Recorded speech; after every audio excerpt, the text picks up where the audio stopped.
What's up, guys? I'm Jessekazam. Welcome back to the Ultimate Escape from Tarkov Beginner's Guide. In this video, we're going to do a simple breakdown of the health system in Escape from Tarkov.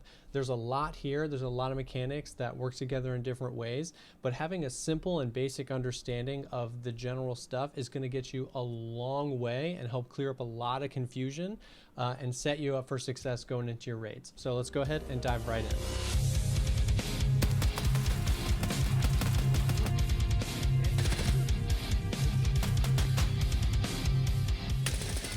So there is kind of a lot of information about the health and the health system in the game, but really knowing a few simple basic principles is going to get you 80 to 90% of the way there and really give you a lot of confidence when you're raiding and trying to figure this kind of stuff out. So let's go ahead and click over to the health tab, and we're going to take a look at the overall kind of character first. So as you can see, there's like a body here. The health in Escape from Tarkov, your health is distributed amongst your limbs. We're going to come back to that in a second. Further down, you can see 435 is your total health pool. And we've got a few things down here: your character's temperature, a biohazard, radiation, the blood pressure, hydration, and energy. For the most part, right now, the only two you need to worry about are hydration and energy. The other effects really aren't in the game yet, and I'll update this if they become in the game. But, so heading back up here, your character's health pool is distributed amongst your limbs. Now, when you get shot, it's going to take down the health in the appropriate limb, and taking a limb's health all the way to 0 does different things for different parts of your body. The head or the thorax, taken all the way down to 0 by getting shot, you will die. You'll die immediately. So one tap to the head or a really big round to the chest is going to kill you. Your arms, when they get down to 0, they become broken, or as we call, blacked out. And what that's going to do is when you're aiming down sights, you're going to have a lot harder time keeping stable, and aiming down sights is going to consume a lot more of your stamina. Getting shot in the legs and getting those broken or blacked out, your character won't be able to sprint, and you're going to move really, really slowly. Getting shot in the stomach and getting that blacked out is going to trigger the dehydration effect, and your energy is going to drain really quickly. So hydration and energy will drain, and what happens when your character gets dehydrated is you start to take damage across all of your limbs every few seconds. So that can be a really fatal thing and hard to keep up with if your stomach gets blacked out.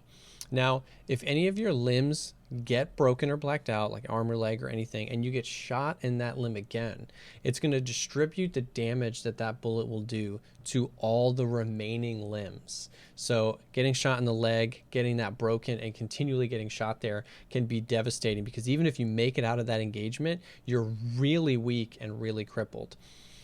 So kind of moving into the next part, we talked about a little bit with the dehydration. There are a few different status effects that can happen when you get shot at. So we talked about dehydration. When that happens, you're taking damage, and you need to fix that by drinking any sort of liquid, and you can restore energy by eating the food in the game. You're not going to really have to worry about it unless you're dehydrated or you're in a raid for a really, really long time. A few of the other status effects that can happen is you can get a bleed, which means you get shot in the arm and you've got a bleed. All of your limbs are going to take damage. It's very little, but they're going to take damage over time until you fix that bleed. You could also get a fracture, which basically simulates all of the effects of getting a broken limb without it being broken. So a fractured leg means you can't sprint, or a fractured arm means your gun sway is going to be kind of crazy. Now, those status effects are fixable. You can't restore a blacked or broken limb yet. Potentially that's going to be coming, but for right now you can't. But the status effects are fixable. So we're going to hop over to the different type of meds in the game. There's a lot of items that kind of heal in the game, but they all kind of follow some simple principles and simple rules. So they're all basically broken up into 4 categories: heals, painkillers, splints, and bandages. So really quick, a heal is going to just heal a limb. You get shot in the arm, it goes from 60 to 20. You can heal it with an AI2 back up to 60. And the little number down here is basically how much total health it can restore. So if your arm goes to 20, you heal it to 60, that's going to take 40 away from this AI2, which is going to put it down to a total of 60. Painkillers will help negate some of the effects of a broken or blacked out limb. Primarily it's used for if you get shot in the legs and you can no longer sprint. Taking a painkiller will allow you to sprint. You're going to take a little bit of damage for sprinting because you're hurt, but you can sprint. A splint is going to fix a fracture, so that completely takes that away and fixes that limb. And a bandage is going to stop a bleed. And so you can prioritize these. If you're shot and you're really hurt but you're bleeding, you might want to bandage first to stop the bleed and then heal.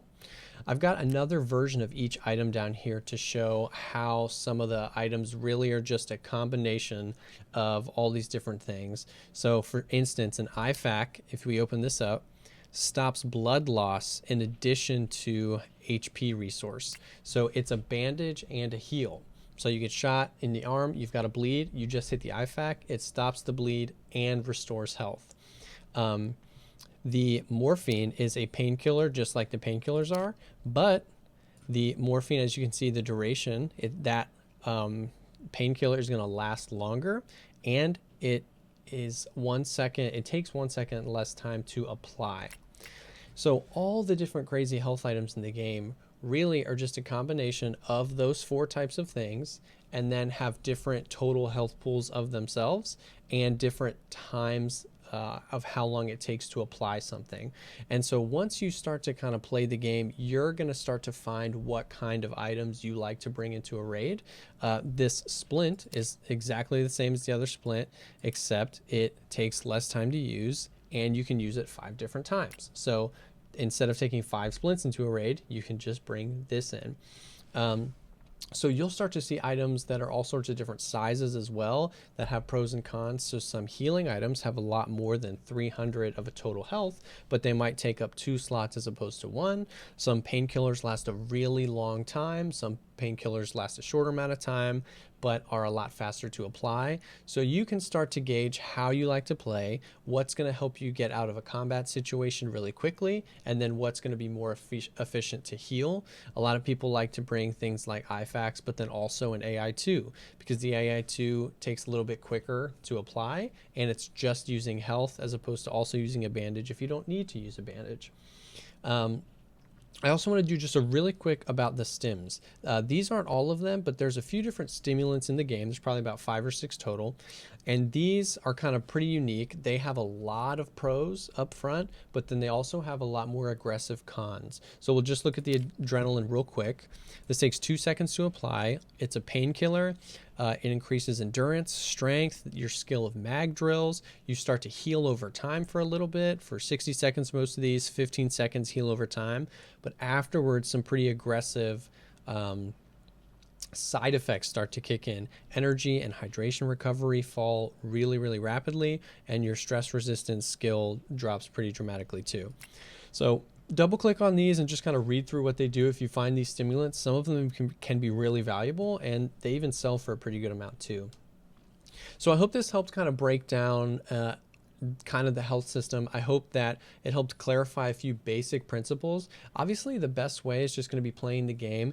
And the best thing you can do is really just, if you find an item, find a safe spot if you're in a raid, double click on it and read about what it does. But the basis of it all is really all the different health items are a combination of those 4 things. They can be used faster or slower, and they might have a larger or smaller total health pool to use from. I hope we cleared up some of the character things, how health works in the game, what happens when a limb gets broken, how to fix some of these side effects. What I'm also going to do is link a page to the Escape from Tarkov wiki down below, which kind of shows you what some of those status effects look like up in the top left of your screen, and also dives deeper into the different health related things in the game so you can get a better understanding if you'd like. But I really hope this kind of helped lay a foundation for you. Thanks again for checking this video out, guys. I hope that these have been helpful to you. If you liked the video, go ahead and drop a like. Think about subscribing to the channel if you want to see more content like this. And go ahead and leave a comment down below if you did find this video helpful, or if there's a video you'd love to see me make here in the future. I stream Escape from Tarkov about 4 days a week, and there's links below to the Twitch, Twitter, Discord, that kind of stuff. My goal is always to create short, high-quality Escape from Tarkov beginner's guides that help shorten the learning curve of the game and get you and your raids having fun as soon as possible. Thanks again for checking this video out, guys. I'll see you on the next one.